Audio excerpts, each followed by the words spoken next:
Well, there's lots of talk about including the fallout of Freeland's departure and the future of U.S.-Canada trade. So I want to bring in someone who's no stranger to trade on both sides of the border. Kevin O'Leary is chairman of the O'Leary Ventures. He joins us now from Tucson, Arizona. Kevin, welcome back to the program. Thank you so much. Okay, let's start with your take here. You've been a vocal critic of Justin Trudeau as a Canadian entrepreneur. What do you make of the fallout here over the departure of Chrystia Freeland? First of all, Freeland is the worst finance minister Canada's ever had because she's never run a financial institution. She started as a journalist. I'm sure she's a nice person, but that budget she just delivered gives you an idea of how incompetent she is. It's good she's gone, but she's not the real problem. It's Trudeau. I don't know if you've looked at any number you'd like to measure in the last 9 years.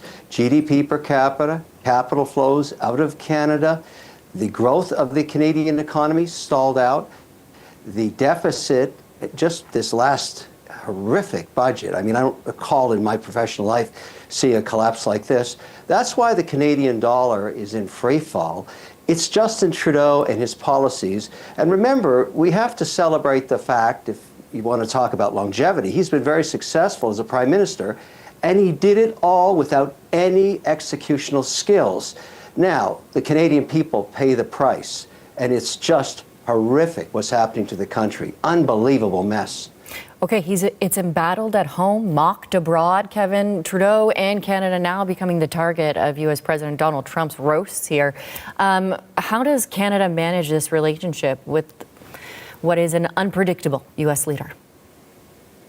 Well, let's talk about why this is happening to Trudeau and why he is embarrassing Canada so much. As you recall in Trump's first mandate, both Freeland and Trudeau bashed Trump almost every day they could, thinking he would never come into power. He is a relationship guy. He doesn't respect or like Trudeau.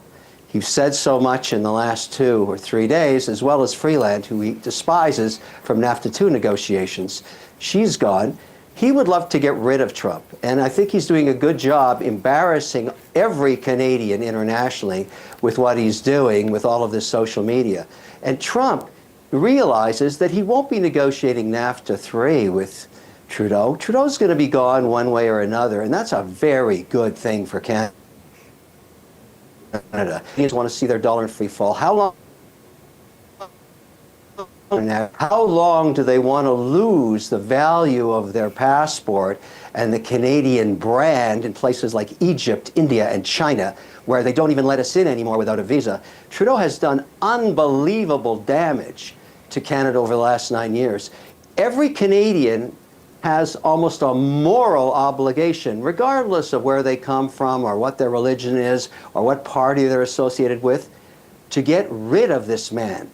He is damaging the country, and I can't wait personally. I do everything I can every day. I broadcast all over the world talking about how weak he is as a leader and how important it is he must go. I'm doing my part. Every Canadian should ask themselves, what are we doing to get rid of this guy? What should Canadians do to handle Trump, though, Kevin? Because we know Trump is a bombastic leader. He's someone who respects, as you said, relationships, also someone who respects what he perceives as strength. So what can Canada do, and what should Canada do as we face what could be increasingly more and more, it certainly looks like, an impending trade war? Get a new leader now. If we want to compete with Trump, and believe me, he doesn't want to impose tariffs, not on energy or anything else. We're two big trading partners, particularly the states on the border themselves. You ask any governor or senator on a border state, they don't want this trade war. But we need a leader. And right now, I think what's going to happen, regardless of who they put in place to replace Trudeau, the Liberal Party is damaged. It has been very, very poor.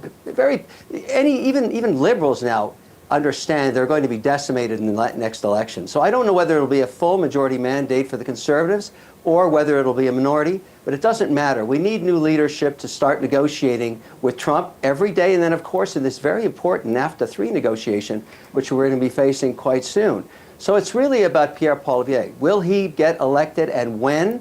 And will he get a majority mandate? And it doesn't really matter at this point. It's just you gotta replace Trudeau. I mean, I'm here in Arizona.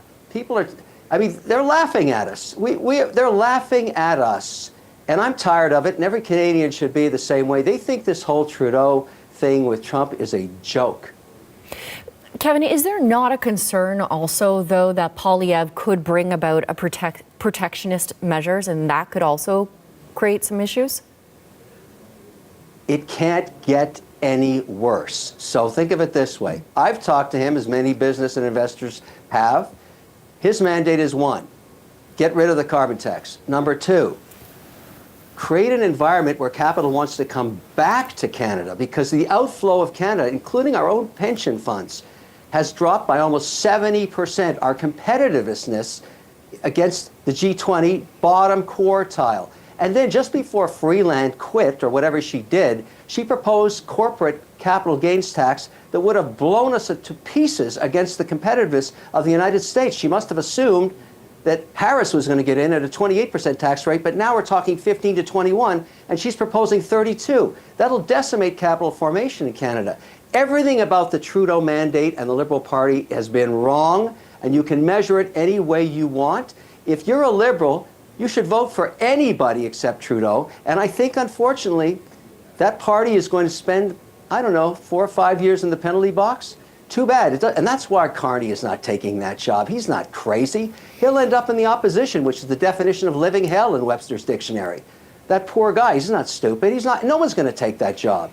What should happen is Trudeau should lead his troops into the valley of death and take the hit. And then the country can fix itself. It's time for him to find a new job. I have no idea what that's going to be, because I won't be hiring him. He'd put a candy store bankrupt in 2 days.